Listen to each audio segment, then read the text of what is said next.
할렐루야. 하나님께서 우리 주신 말씀 열왕기하 18장 우리 13절부터 17절까지 말씀 우리 함께 보겠습니다. 그리고 그 외에 오늘 말씀이 길기 때문에 나머지 긴 부분들은 우리가 말씀을 들으면서 중간중간 같이 우리 합독하도록 하겠습니다. 열왕기하 18장 13절로 17절 말씀 교독하겠습니다.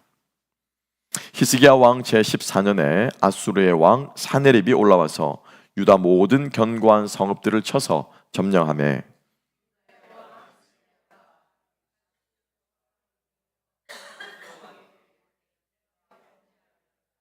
나를 떠나소서. 왕이 내게 지우시는 것을 내가 당하리이다 하였. 아수르 왕이 곧 은 300달란트, 금 30달란트를 정하여 유다 왕 히스기야에게 내게. 히스기야가 이에 여호와의 성전과 왕궁 곳간에 있는 은을 다 주었고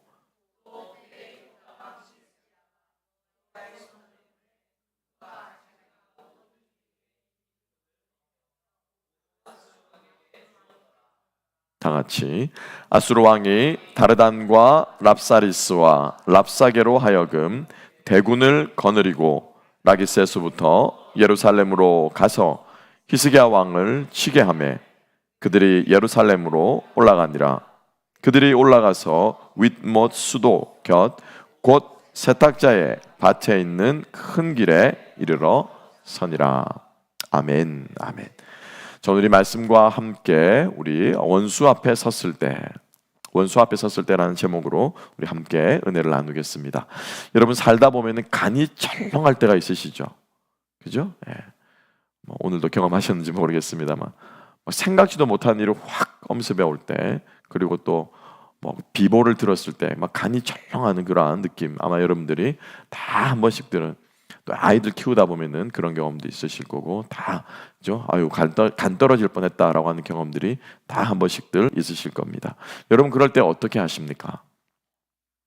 그리스도인으로서 하나님을 믿는 하나님의 자녀로서 백성으로서 여러분들은 간이 떨어질 일이 생겼을 때 여러분들은 주로 어떤 반응을 보이십니까? 기도하십니까? 교회로 달려오십니까? 아니면 여러분들이 목사님께 전화를 겁니까? 아니면 주변에 이웃에게 가족들에게 먼저 전화를 겁니까? 아니면 혼자 두문불출하고 혼자 들어앉아서 고민하십니까? 어떤 반응이 되었는지 모르겠습니다만 우리가 간 떨어질 뻔한 일을 만났을 때 저는 오늘 생각해 보았습니다. 이 히스기야 왕이 랍사게가 사네립이 쳐들어온다라고 하는 이 소식을 들었을 때 아마 히스기야는 심장이 10개라도 모자랄 정도로 아마 간이 떨어지지 않았을까라는 생각을 해볼 수 있습니다. 왜냐하면 얼마 전에 북이스라엘이 멸망했잖아요. 그리고 그 북이스라엘에게 이 사네립이 아수르가 어떤 만행을 저질렀는지 잘 익히 들어서 알고 있다는 거죠. 이 아수르 땅에 있는 그런 비루들이라고 말하겠죠. 아주 질이 좋지 않은 사람들을 강제로 이주시켜서 여기에 살게 함으로 피를 섞어버리는 거죠. 있을 수 없는 일이라는 거죠. 그 일이 지금 드디어 우리 유다에게도 닥칠 수 있겠구나라고 하는 생각이 들지 않았겠습니까? 이제 망했다. 이 나라는 이제 끝났다. 라고 하는 생각이 아마 히스기야의 마음속에 들지 않았겠습니까? 이렇게 간이 떨어질 때 이 위협 앞에서 대적들의 대적 앞에서 그리고 또 어려운 일들 앞에서 우리가 어떤 반응을 보일 것인가?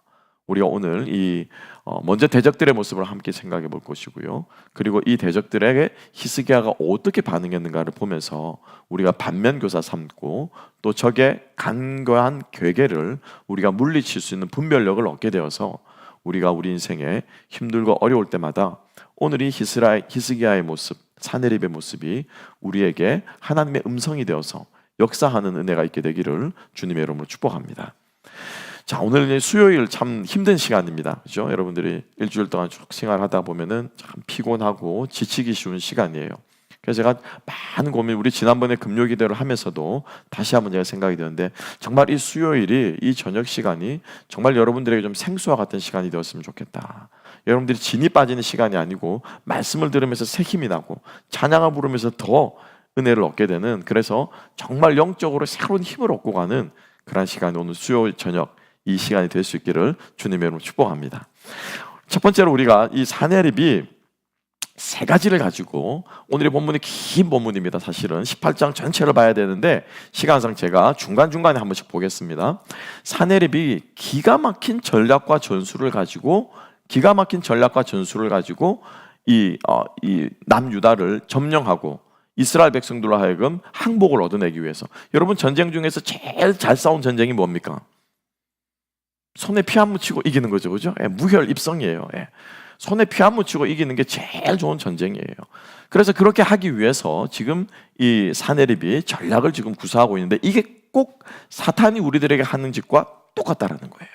그래서 오늘 이것을 우리가 분별할 수 있는 지혜가 있게 되기를 소망합니다. 먼저 첫 번째로 사내립은 뭘 하냐면요, 빙자 전술을 씁니다. 무슨 전술이라고요? 쉽게 말하면 빙자 전술이에요. 여러분 빙자가 무슨 뜻입니까? 빙자하다.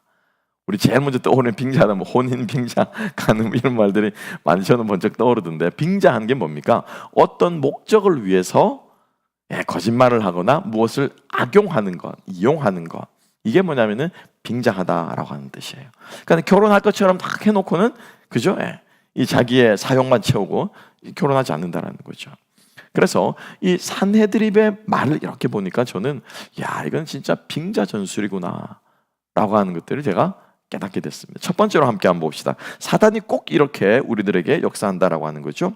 19절과 22절, 19절부터 22절 말씀 스크린을 준비해 주시고 함께 한번 읽어보겠습니다. 자, 19절부터 22절 다 같이 읽읍시다. 시작. 랍사게가 그들에게 이르되 너희는 히스기야에게 말하라. 대왕 아수르 왕의 말씀이 네가 의뢰하는 이 의뢰가 무엇이냐? 내가 쌓을 만한 괴교와 용력이 있다고 한다마는 이는 입에 붙은 말뿐이라. 네가 이제 누구를 의뢰하고 나를 반역하느냐?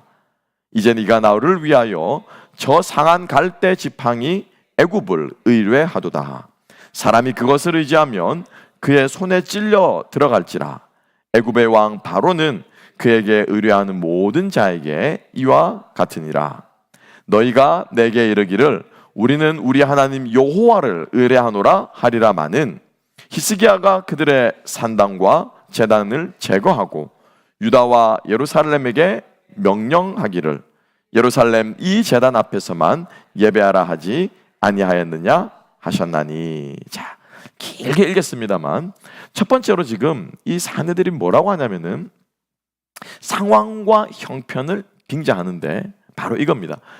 애굽도 의지하지 말고 여호와도 의지하지 마라.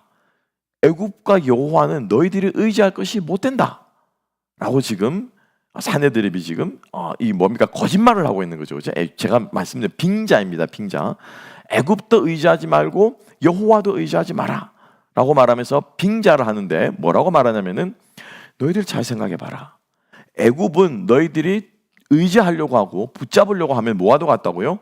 가시나무와도 같아서 붙잡는 순간 그 가시가 너희들의 속을 파고들 거다 라고 지금 애굽을 의지하면 아무 소용없다고 지금 랍사게라고 하는 대신을 보내서 지금 이야기를 하고 있는 거고요. 두 번째가 더 재밌습니다. 여호와도 의지하지 마라. 왜?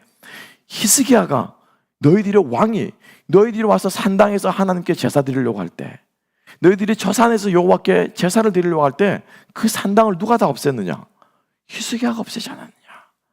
그러니까 여호와도 의지할 것이 못 된다 라고 지금 상황과 형편을 빙자해서 지금 이스라엘 백성들에게 거짓말을 하고 있는 것을 볼 수가 있습니다. 여러분, 그런데 여러분 잘 생각해 보세요. 이스라엘 백성들은 자기가 원하는 때 아무 때나 가서 예배 드릴 수 있었습니다. 산당에 올라가서, 그죠? 산당에 올라가면 막 여러 가지 막 우상들도 있고 뭐도 있고 성황당도 있고 막 여러 가지예요. 그 중에서 여호와를 딱 골라가지고 자기가 거기서 제사를 드리면 되는 거예요.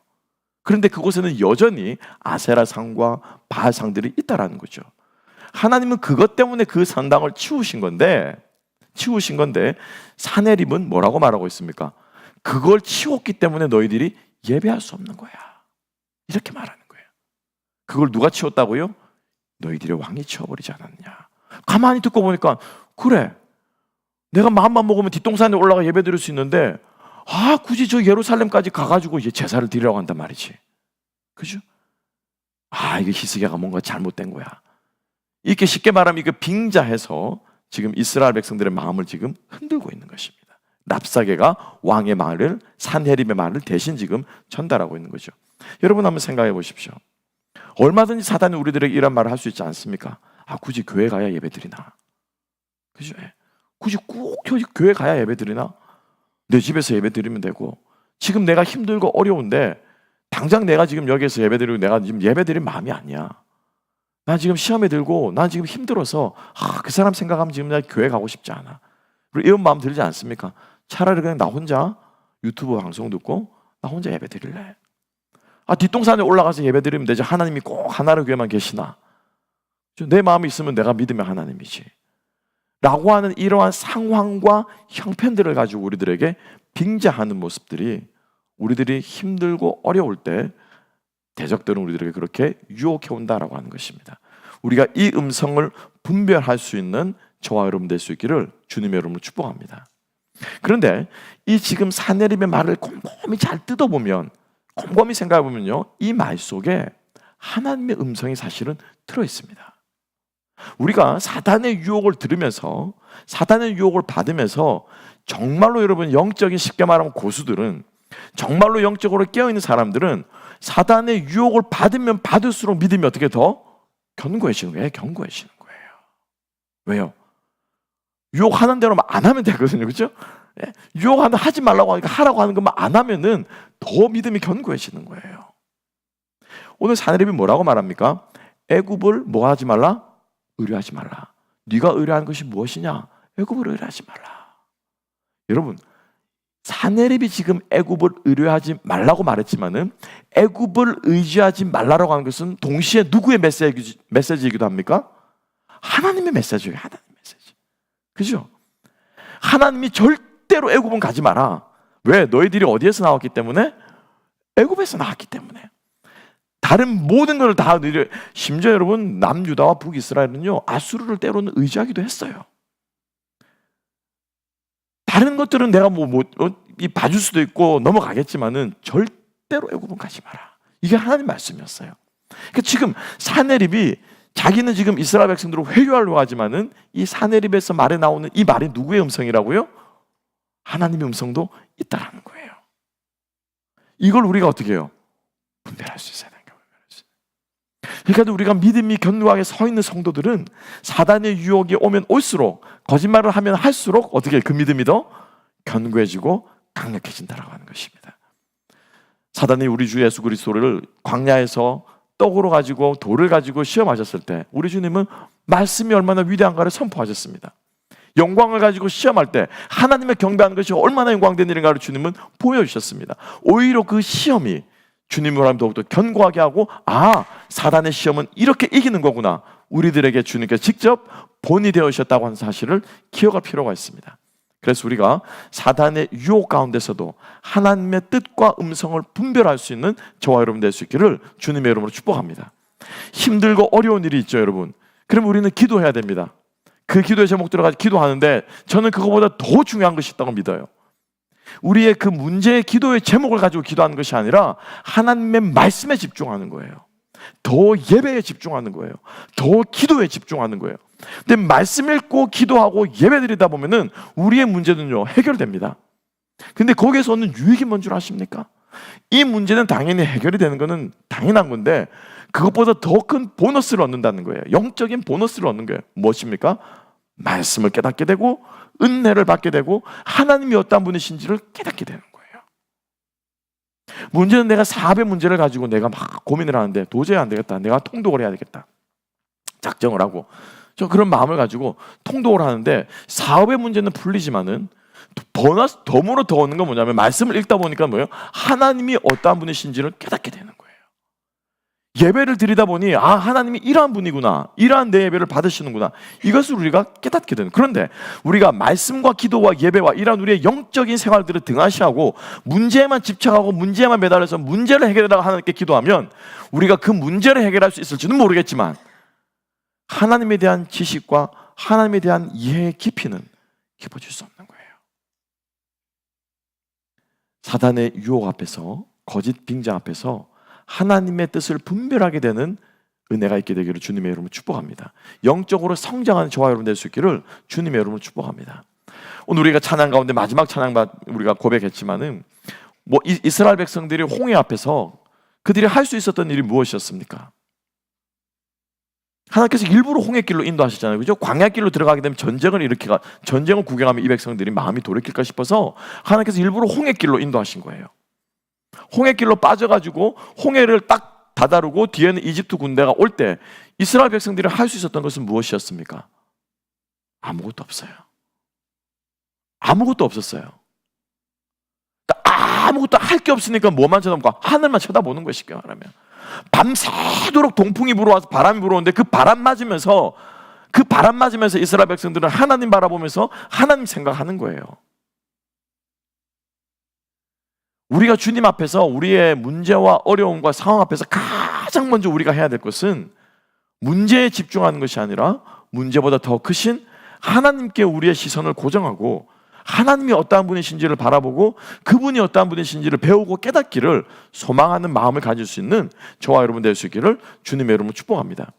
그래서 하나로교회 성도님들 어렵고 힘든 일 닥칠 때마다 여기저기서 통독한다는 이야기들, 여기저기서 금식기도 한다는 고백들, 여기저기서 예배드린다고 하는 고백들이 터져나올 수 있는 저와 여러분 될 수 있기를 주님의 이름으로 축복합니다. 여러분 작정기도 하십니까? 여러분 작정하고 성경을 읽으십니까? 여러분 작정하고 우리 저 특세 안 한 지 꽤 오래됐어요. 그죠? 특세 안 한 지 꽤 오래됐어요. 저도 가만히 돌아보니까 그렇더라고요. 우리 가을에 특세합시다. 우리 부흥회 합시다. 하나님 말씀을 읽고 말씀에 깨달아지고 말씀이 우리를 먼저 주장해야 우리의 모든 문제들이 주님의 인도하심 아래 풀리게 될 때 문제가 풀리는 것은 둘째고요. 우리 이 땅에서 여러분 죽지 않습니다. 그죠? 우리 굶어 죽지 않아요.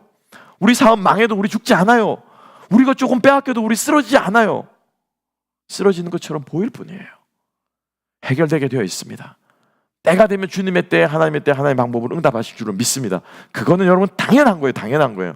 너희는 먼저 그의 나라와 그의 일을 구하라. 그리하면 이 모든 것을 도하시리라. 도하시리라. 왜 문제에 흔들리세요? 왜 문제를 붙잡고 기도하십니까? 우리가 하나님을 붙잡고 주님을 경험하게 되는 역사가 저와 여러분 가운데 있게 되기를 주님의 이름으로 축복합니다. 그러니까 사내립이 자꾸 상황을 보게 하는 거라, 주변을 보게 하는 거라. 그죠? 이 애굽으로 가봐라.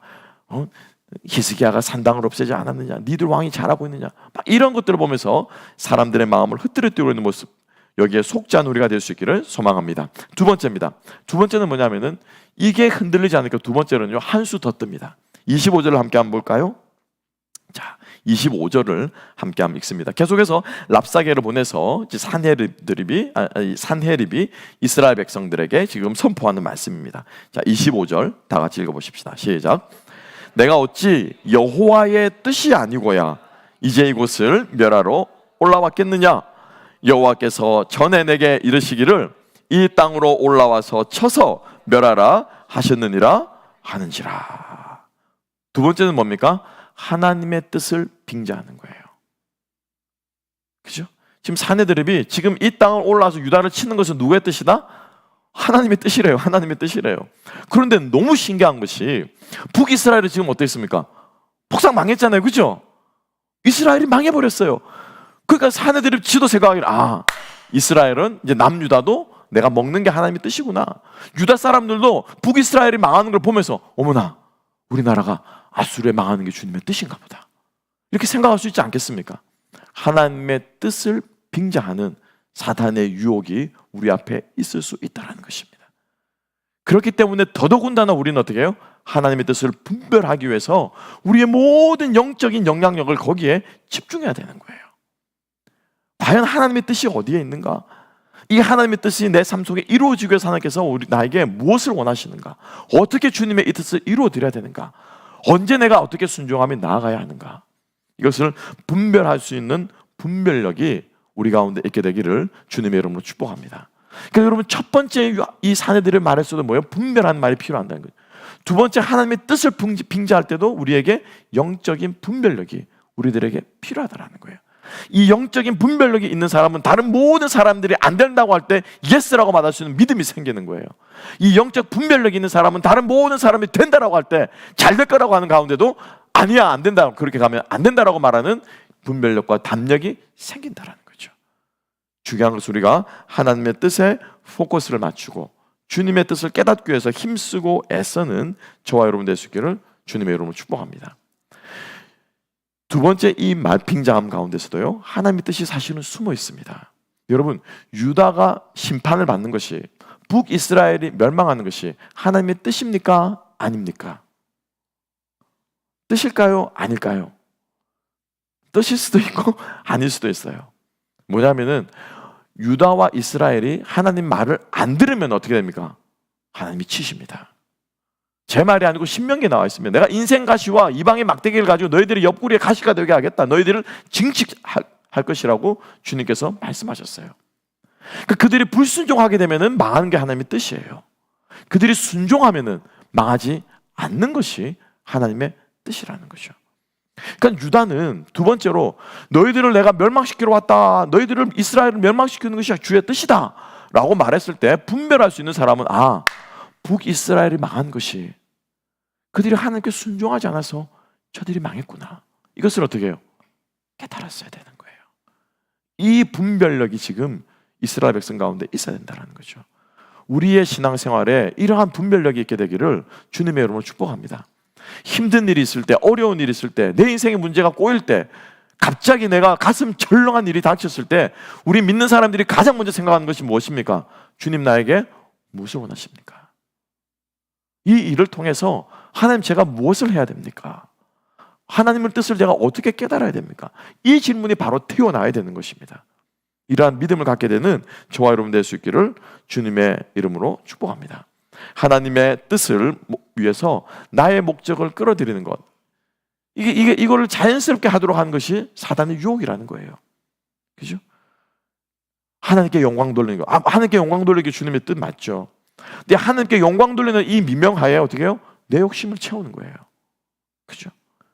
잘 되고 봐야지, 성공하고 봐야지. 일단은 이 고비를 넘기고 잘 되고 봐야 하나님께 영광 돌릴 수 있는지 아닌가? 이게 바로 랍사계에, 이게 바로 사내들임의 유혹이 될 수 있다는 것입니다. 하나님의 뜻을 아무데나 갖다 붙이는 거 아니에요. 내가 하고 싶은 것과 하나님의 뜻을 분별할 수 있어야 됩니다. 모든 사람의 마음에는 뭐가 있어요? 디자이어가 있습니다. 욕심이 있어요. 이 욕심이 하나님의 뜻을 향하는 의의 도구가 되느냐, 불의의 병기가 되느냐, 우리가 여기서 분별하여 하나님의 의의 병기로 우리의 삶과 마음과 열정들을 드릴 수 있는 저와 여러분 될 수 있기를 주님의 이름으로 축복합니다. 그래서 늘 우리가 기도해야 돼요. 주님, 오늘 하루도 뜻이 하늘에 이루어진 것처럼 우리 가정에서, 내 삶 속에서, 내 일터 속에서, 교회 속에서 하나님의 뜻이 이루어지기를 소망합니다.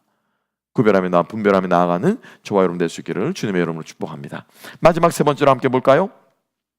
세 번째는 뭐냐면은 하나님의 약속을 빙자하고 있어요.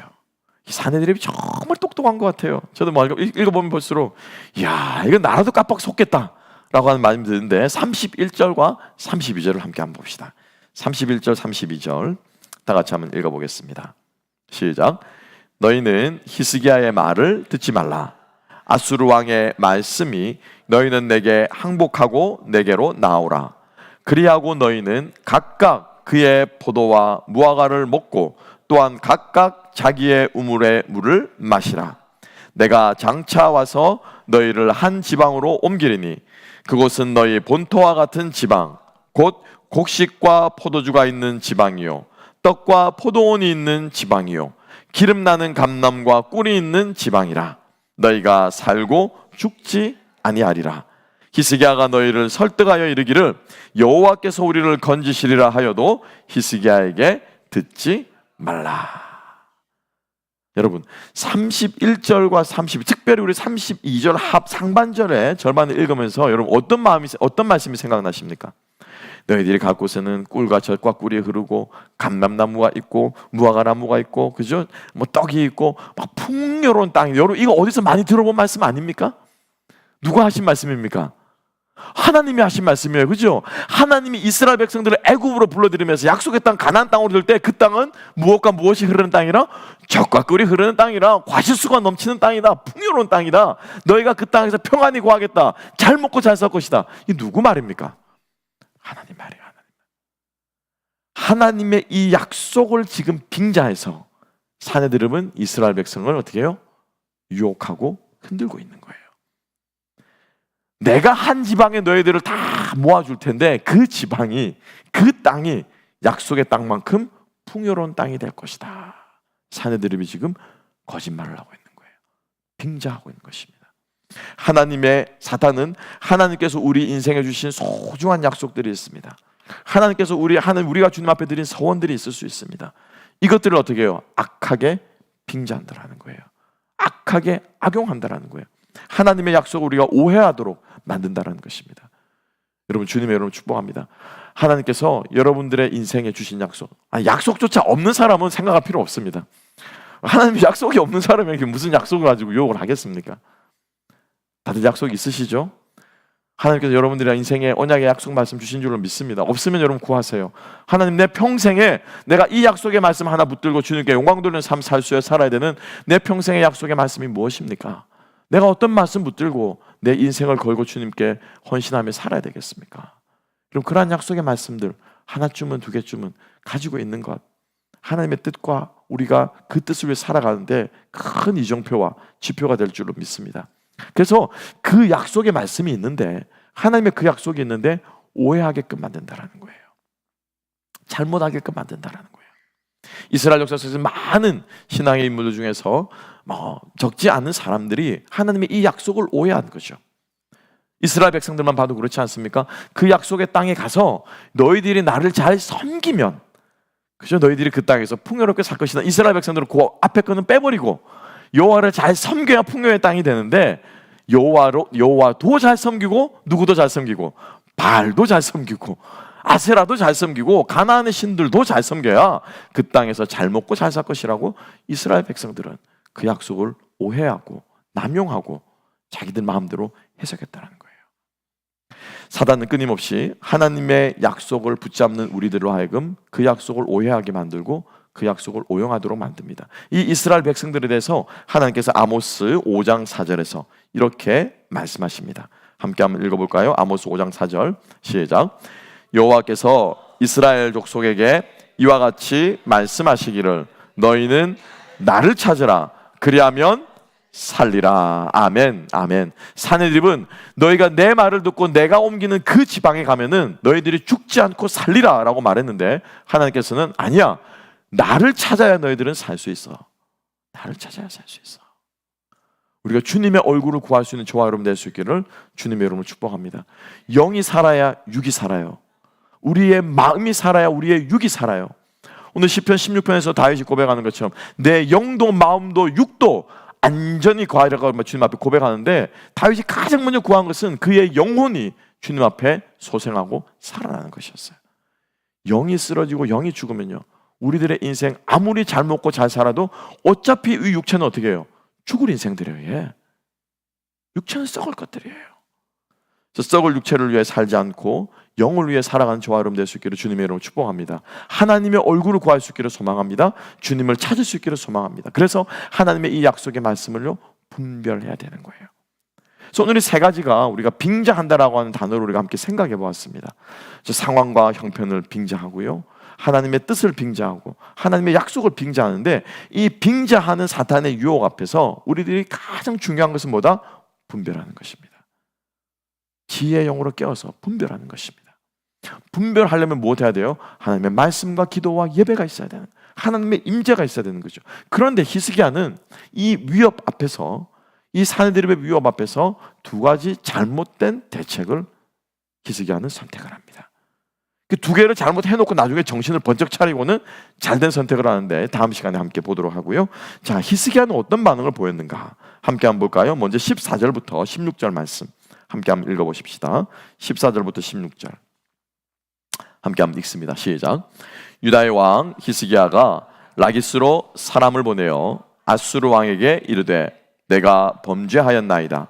나를 떠나 돌아가소서. 왕이 내게 지우시는 것을 내가 당하리이다 하였더니, 아수르 왕이 곧 은 300달란트와 금 30달란트를 정하여 유다 왕 히스기야에게 내게 안지라. 히스기야가 이에 여호와의 성전과 왕궁에 있는 은은 다 주었고, 또 그때 유다 왕 히스기야가 여호와의 성전문의 금과 자기가 모든 기둥에 입힌 금을 벗겨 모두 아수르 왕에게 주었더라. 히스기야가 택한 방법은 무엇이었습니까? 분별하는 것이 아니었어요. 그죠? 분별한 것이 아니었어요. 무엇이었습니까? 갖다 바치는 거예요. 물질을 갖다 바치는 거예요. 조공을 갖다 바치는 거예요. 여러분, 금 한 달란트는 얼마냐면은 8,800돈입니다. 한 달란트가 무게로 치면 금 8,800돈이면은 이게 제가 대충만 해도 몇백억이더라고요. 백몇십억이고 그게 30달란트면 천몇백억이더라고요. 금 30달란트면 한 돈이 8,800, 아니 한 달란트가 34kg 정도 된다고 그러더라고요. 그러면 한 돈이 그죠? 3점 몇 킬로 아닙니까? 그러니까 거의 막 만 돈 가까이 되는 거예요. 이걸 그냥 갖다 바치려고 하니까 갖다 바치라 그러니까 은도 그만큼 되겠죠, 그죠? 이걸 갖다 바치려고 하니까 어떻게 해요? 성전에 있는 금을 다 벗기는 거예요, 다 벗겨. 이거 누가 입혔다고요?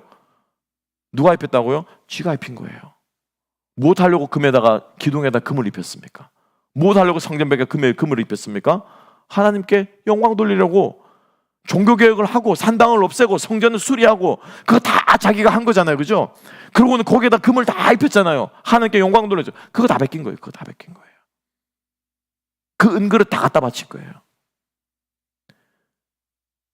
뇌물과 저공으로 표현되지만 우리의 삶을 생각해 보았을 때 히스기야는 지금 자기가 동원할 수 있는 자원들을 먼저 생각한 거예요. 이 정도면 되겠지. 그죠? 돈 주어주면은 만족하겠지. 자기 선에서 해결할 수 있는 자원을 히스기야는 먼저 생각한 거예요. 이게 작용했습니까? 작용하지 않았습니까? 작용하지 않았어요. 돈만 납작 먹고 침공한 거예요. 그게 바로 이제 16절에 침공을 한 거예요. 조공은 조공대로 받고 뇌물은 뇌물대로 받고 어떻게 해요? 납사계와 대군을 이끌고 딱 이 예루살렘 문턱까지 턱밑까지 지금 딱 군대를 세워놓고 납사계를 보낸 것입니다. 내 힘으로 문제를 해결하려고 하는 마음들, 그죠? 간이 철렁할 때 가장 먼저 우리는 무엇 생각합니까? 동원 가능한 자원들을 생각합니다. 이건 인간의 본능이에요. 그죠? 내가 지금 이걸 뭘 해야 되지? 누구를 지금 찾아가야 되지? 내가 지금 어떻게 이 문제를 풀어나가야 되지? 가장 먼저 우리는 본능적으로 그것을 생각합니다. 그렇기 때문에 우리가 본능을 따르는 것이 아니라 무엇을 따라? 하나님의 말씀을 따라야 되는 거예요. 말씀 먼저 주님 앞에 따라가야 되는 것입니다. 두 번째로 히스기야는 또 다른 잘못을 취했는데 두 번째로 함께 한번 볼까요? 자, 함께 한번 보겠습니다. 26절과 28절, 26절부터 28절까지를 함께 한번 보겠습니다. 아주 이상한 장면이 등장하는데요. 자, 26절부터 28절 함께 읽읍시다. 시작. 힐기야의 아들 엘리야김과 셈나가 요아가 랍사게에게 이르기를 우리가 알아듣겠사오니 청하건대 아람말로 당신의 종들에게 말씀하시고 성위에 있는 백성이 듣는 데서 유다말로 우리에게 말씀하지 마옵소서. 랍사게가 그에게 이르되 내 주께서 네 주와 네게만 이 말을 하라고 나를 보내신 것이냐? 성위에 앉은 사람들도 너희와 함께 자기의 대변을 먹게 하고 자기의 소변을 마시게 한 것이 아니냐? 하고 랍사게가 드디어 일어나서 유다말로 크게 소리질러 불러 이르되 너희는 대왕 아수르 왕의 말씀을 들으라. 히스기야가 두 번째로 취한 방법은 뭐냐면은 사람들에게 알리지 않는 거예요. 쉬쉬 하는 거예요. 가리고 덮고 지나가자고 하는 거예요. 그렇죠? 이게 지금 히스기야가 두 번째로 택한 방법이에요. 쉽게 말하면 우리는 뭡니까? 뭐 요즘으로 치면 뭐예요? 방송사 다 언론 막고 언론 입 막고 그죠? 예, 신문 제대로 보도하지 못하게 하고 언론 탄압하고 뭐 이런 거와 비슷한 거예요. 랍사게가 나오자 요나와 셈나와 사람들이 이제 이 히스기야도 대신들 이제 두 대신들 사이에 외교 정상들 사이에 이 일이 이제 확 오가는 장면이죠. 그러니까는 이 사람들이 막 위협적인 말을 하니까 이 사람들이 뭐라고 말합니까? 이 히스기야 보는 대신들이 죄송한데 영어로 좀 하면 안 되겠습니까? 우리 이스라엘 말로 하지 말고 영어로 해주세요. 우리는 영어 다 할 줄 아니까 우리는 다 알아듣습니다. 전달사항 전달하고 다 알아듣겠사오니 영어로 하시고 히브리 말로는 크게 공포하지 마십시오. 왜? 백성들이 이걸 들으면 어떻게 해요? 민심이 흔들린다는 거예요. 민심이. 백성들의 마음이 흔들린다는 거예요. 백성들의 마음이 흔들리면 히스기야의 말을 듣지 말라, 그죠? 여호와의 말을 듣지 말라. 히스기야가 너희들 속여 산당 다 없앤 거 아니냐? 왕의 말을 듣지 말라. 이 말을 자꾸 하면은 백성들의 민심이 흔들린다라는 거예요. 뭡니까? 궁여지책으로 입막음을 하려고 한 거예요. 히스기야가 두 번째로 택한 방법입니다. 여러분, 하나님께서 지금 이스라엘 백성들이 이 말을 들어서 마음이 무너지는 것을 하나님이 걱정하시는 겁니까? 그거 아니잖아요. 어떻게 하면 지금 이 아수르의 공격으로부터 이스라엘을 구할 수 있습니까? 백성들의 민심이 흔들리지 않도록 잘 다독거려가지고, 그래서 이 마음을 하나로 이렇게 결기를 모아가지고 싸우는 것이 이게 지금 아수르를 이기는 길입니까? 절대 이길 수 없습니다. 아수르는 세 발의 피밖에 안 돼요. 그래서 이거 뭐라고 말합니까? 이게 아수르 왕이, 내가 말을 공짜로 줄게. 2,000마리 가져왔거든. 이 말 너희 다 줄게. 너희 중에 말 탈 수 있는 사람만 있으면은 이 말 다 가져. 그리고 우리하고 싸우자. 이렇게 말할 정도로 모욕적인 말을 하는 거예요. 게임이 안 되는 거예요. 게임이 전쟁으로는 절대 이길 수 없습니다. 사람 모은다고요? 백성들의 마음 흐트러진다고요? 아니요. 이렇게 이길 수 없습니다. 그 이스라엘 백성들이 히스기야가 이길 수 있는 유일한 길은 뭡니까? 하나님의 얼굴을 구하는 거예요. 주님을 찾는 거예요. 그래가지고 쉬쉬하면서 영어로 해달라고 영어로 합니까? 아니죠. 더 올라가, 더 큰 소리로 그냥, 아람 말이 아니라 이스라엘 말로, 유다 말로 그냥 다 알아듣게 막 떠드는 거죠. 다 들은 거죠, 이스라엘 백성들이. 자기의 자원 돈으로도 안 되고, 백성들의 귀를 막으려고 한 것도 안 되고, 이 두 개가 안 되자 히스기야가 어떻게 해요? 드디어 정신을 차리는 거예요. 세 번째로 택한 방법이 무엇입니까? 그 랍사게가 와서 읽은 그 전문 있잖아요, 그죠? 외교 문서. 그걸 그대로 받아와가지고 하나님 앞에 갑니다. 성전에 가요. 하나님 앞에 이거 펼쳐놓고, 하나님 보십시오. 하나님의 백성이 이렇게 모욕을 당합니다. 하나님의 이름이 이방신들에게 이렇게 모욕을 당합니다. 하나님 도와주십시오. 마지막 세 번째로 히스기야가 하나님 앞에 무릎을 꿇는 거예요. 다음 시간 우리 함께 묵상하겠습니다. 어떻게 기도했으며 무엇을 기도할 때 하나님께서 히스기야의 기도를 들으셨는가 함께 생각해 보기 원합니다. 말씀을 정리합시다. 안타까운 모습이고 또 사단의 유혹 가운데 있는 모습들을 보면서 우리는 어떻게 사단의 유혹 앞에서 대응하고 맞서면서 이겨낼 것인가, 이 가슴 철렁철렁하는 내려앉는 이 인생의 일들을 어떻게 극복하며 나아갈 것인가, 히스기야가 밟았던 이 전철을 나도 밟을 것인가, 내가 가용할 수 있는 자원들, 내가 의지할 수 있는 것들, 내가 할 수 있는 것들, 이것들을 먼저 내가 찾아놨을 것인가, 아니면 그냥 쉬쉬 덮고 넘어가면서 이거 부끄럽게 알려지면은 아이고 남사야라고 하는 말을 아시는지 모르겠어요. 경상도 사들 남사스럽다는 거죠. 이거 알려지면 얼마나, 여러분 드러나야 돼요. 알려줘야 돼요. 알려놨건 알려줘야 돼요. 여러분 죄는 곰팡이와 같습니다. 죄는 항상 곰팡이와 같아요. 어둡고 습한 곳에 죄는 자라요. 죄를 지으면 제일 먼저 하고 싶은 마음이 뭡니까? 뭐예요? 가리는 거예요. 숨는 거예요. 아담과 하와가 선악과를 따먹고 제일 먼저 한 것이 뭡니까? 숨었고 그들의 부끄러운 곳을 가렸어요. 죄의 속성이에요, 속성. 그래서 요한복음 1장에서 뭡니까? 빛이 어둠 가운데 비치더라. 어둠은 뭐예요? 드러나야 되는 거예요. 밝혀져야 되는 거예요. 이 공동체 소그룹 가운데서 여러분 죄 고백하는 이들이 우리 가운데 있어야 되는 거예요. 죄를 고백하면 어떤 일이 일어나는 줄 아십니까? 그 다음에는 두 번 다시 그 대죄를 안 지으려고 해요. 왜? 보는 눈이 있거든. 그죠? 내 부족함이 있거든요. 근데 사단은요 계속해서 뭐 하러 갑니까? 감추라고 해요. 이거 드러나면 내가 그래도 체면이 있지. 내가 그래도 뭐가 있지. 그렇지 않습니다, 여러분. 우리의 연약함과 부족함은 하나님의 은혜 빛 아래서 드러나야 돼요. 그것을 고백하고 나아갈 때 하나님께서 우리에게 놀라운 자유를 주시고 회복을 주시고 하나님께서 우리에게 새로운 영을 부어주시게 될 줄로 믿습니다. 싹 갈아엎어야 돼요, 여러분. 그게 뭡니까? 그게 회개라. 있는 거 덮어가지고 덮는 거, 이건 회개가 아니에요, 여러분. 이건 후회. 제가 늘 말씀드리잖아요, 그죠? 곰팡이 난 데다가 그냥 페인트칠 덧칠하면은 우리 벽에 물들고 그러면, 그죠? 벽이 썩잖아요. 그러면 제일 쉽게 하는 게 뭐냐면은 페인트칠 덧칠하는 거예요. 그러면 냄새 안 납니다. 그러면 넘어갈 수 있어요. 근데 안에서는 뭐 하고 있어요? 썩어요. 쳐내야 돼요. 여러분들의 인생 가운데 이 히스기야가 두 번째로 취한 이 어리석은 방법 취하지 마시고, 이 히스기야가 취한 첫 번째 어리석은 방법 취하지 마시고, 전공법이라고 말하는 정석대로 우리가 전쟁할 수 있는, 정석대로 우리가 사단과 싸울 수 있는 그러한 방법을 가지고 나아갈 때 궁극적으로는 승리하게 될 줄로 믿습니다. 궁극적으로는 도우시는 하나님을 경험하게 될 줄로 믿습니다. 그래서 우리 사나루교회 성도님들 다 우리가 남은 한 주간 살아가실 때 사단의 이러한 빙자의 유혹 앞에서 승리하는 여러분들 되시기를 주님의 이름으로 축복합니다.